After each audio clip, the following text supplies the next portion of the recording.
What's good? It's Woog. Let's get into it. Anthony Joshua and Andy Ruiz have agreed to fight on June 1st at Madison Squared Garden on DAZN. That's Joshua's U.S. debut.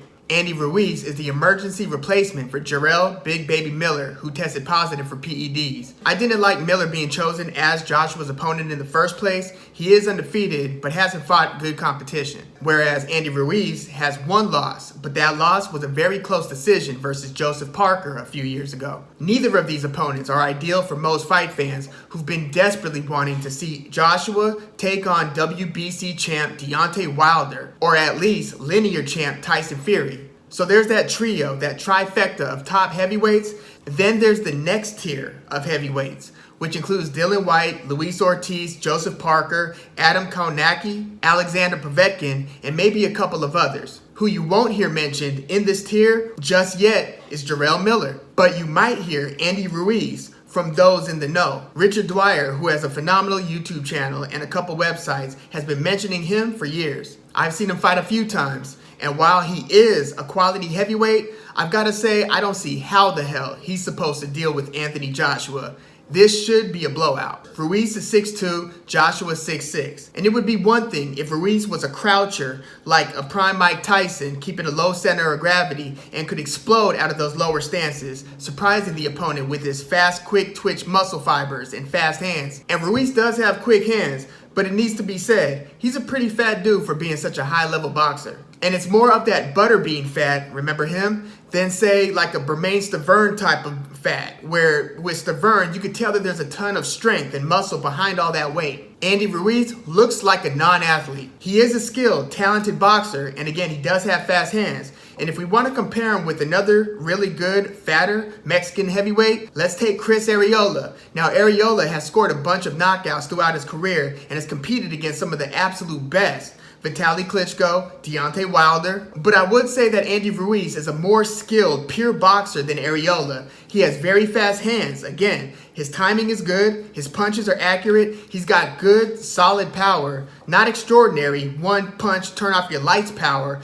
but good enough to potentially damage and stop almost anyone. But his method of hunting the opponent looks pretty basic. When I saw him fight Joseph Parker, I thought that, one, it was kind of a boring fight, a technical one, but not one where the technique is apparent or on full display, just dazzling the crowd. It wasn't that. On my inner scorecard, I had Parker doing just enough to edge out most of the rounds. But I was mostly unimpressed with Ruiz's method of closing the distance against the taller Parker, who also seemed to have the better legs and feet. While Ruiz was moving his head a little, trying to slip the jabs, he was patiently waiting for opportunities to let his punches go. And again, he has fast hands. But it seemed like Parker could do enough to move and keep Ruiz from making it a closer range, phone booth type of fight. And I'm watching thinking, well, what's Ruiz supposed to do to try to solve this? Can he sustain a spirited attack for 12 rounds without gassing or burning out or getting hurt by his opponent's punches? Now, if this is the difficulty for Ruiz, then Anthony Joshua isn't the guy you need to be fighting.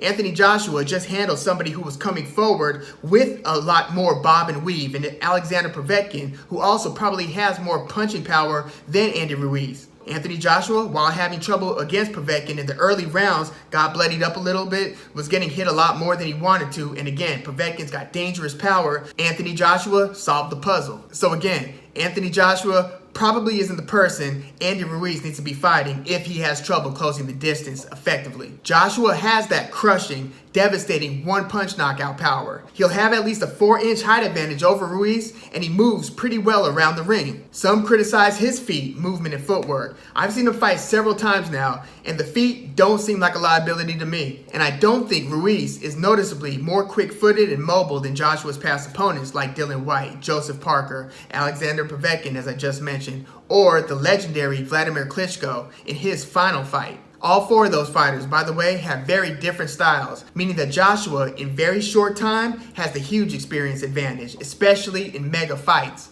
I think that Ruiz can make this interesting for the first 3 rounds, keeping his fans hopeful. I expect Joshua to be in control by the 4th round through the 6th, and will probably finish him at some point. And that would be a first for Andy Ruiz. Joseph Parker is the only guy to take Joshua the full 12 rounds, and as I mentioned, the only guy to beat Andy Ruiz. But Anthony Joshua just hits so damn hard, and I don't think that Ruiz is an elusive enough target to stay out of harm's way. Here, I expect him to struggle to find his target with his punches, start getting out jabbed, and then getting beat to the body or to the head as he tries to get inside of Joshua's reach. I've now seen Joshua starch intruding opponents with left hooks, straight right hands, short right hands, and uppercuts with either hand. I don't know if I picture Joshua putting Ruiz down and out. I do think he'll knock him down in this fight, but Ruiz is durable, and I think that it'll take the referee or Ruiz's corner to intervene in stopping this one. Ruiz, while you probably never hear an excuse or this come out of his mouth,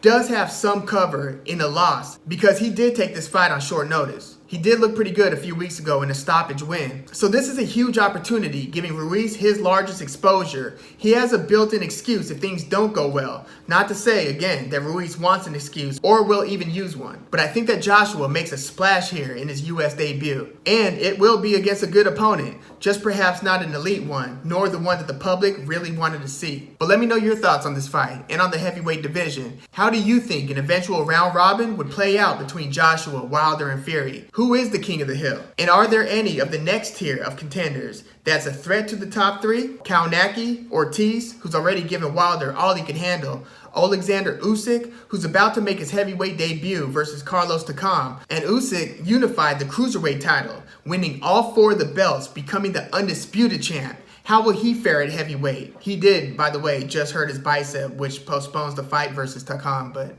let me know what you think. I'm Woog. Thanks for tuning in.